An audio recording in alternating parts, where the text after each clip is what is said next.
Good evening. You can do better than that. Good evening.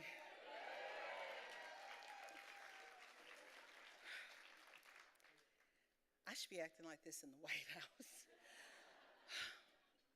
My heart is so full tonight. I'm honored to receive this award, this Freedom of the Press Award. Congratulations to all the awardees. And I want to say I'm so thankful that those two Reuters reporters have been released today.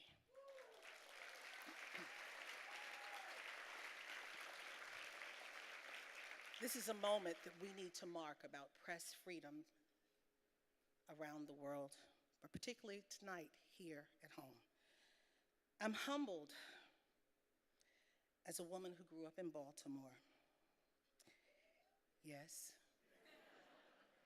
Hearing about freedoms as a child.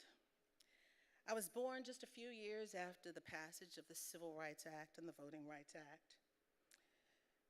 Issues of freedom and equality were part of conversations in my home. I remember as a child feeling the power of the words of the old Negro spiritual, "Oh freedom, oh freedom, oh freedom over me. And before I be a slave, I'll be buried in my grave and go home to my Lord and be free."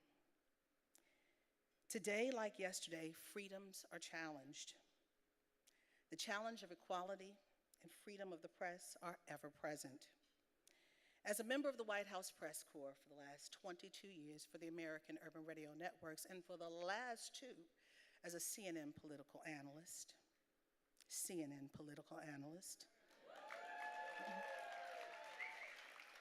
I do not ask my questions just for myself, but for those who need answers to pressing issues affecting their lives. In 2019, some communities in this nation, particularly the Black and brown communities, still have the highest numbers of negatives in almost every category. And the questions must be asked for answers that could change their lives. I stand on the shoulders of the late Ida B. Wells,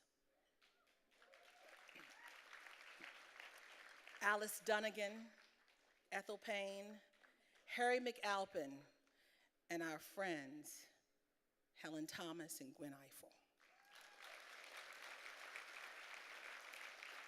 And so many more. Ann Compton, Andrea Mitchell, so many people in this room and who are not here with us tonight. I also stand on the pillars of our founding fathers.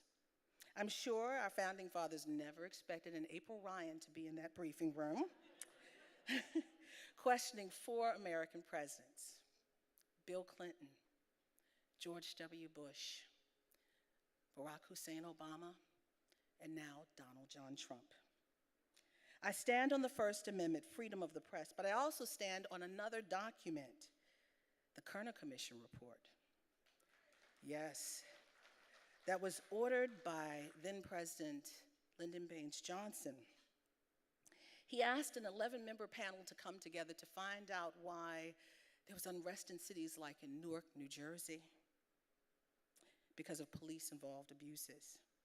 The commission came up with a report saying, yes, we are separate and unequal. But towards the end of the report, there was a finding and a suggestion. And that suggestion pertained to me and many others like Kristen Welker, who are in the room tonight. It talked about the fact that there needs to be Black media in high places, asking those questions about the Black community to the decision makers, even presidents of the United States. So when they say I should not be in the room asking questions, they're wrong. I stand on those pillars to bring truth to light and to shed a bright light on dark spaces. Thank you to American Urban Radio Networks who had the vision to keep me in that room for over 20 years.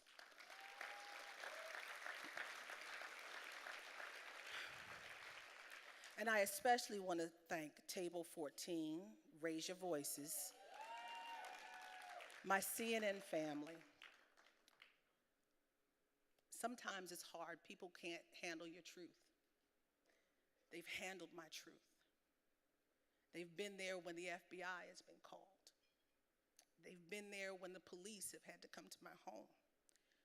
They've been there when the tears stream. Thank you. But at this moment, I want to let you know that freedom of the press is real. I stand on those pillars, and I accept this award in honor of my late parents, Robert and Vivian Ryan. Because of them, I am who I am today. I accept this award for my two daughters, Ryan and Grace, who are not here tonight because they have homework in Baltimore. I accept this award for every child in Baltimore and any other city who never understood what freedom smells like or tastes like. I accept this award for the countless numbers of people who support me when the attacks come. I accept this award for those who still believe in the press, knowing we are part of the process of we the people who are still forming a more perfect union. Thank you for this humbling honor. Thank you for supporting freedom of the press. Thank you, aspire to inspire. Thank you, humbly.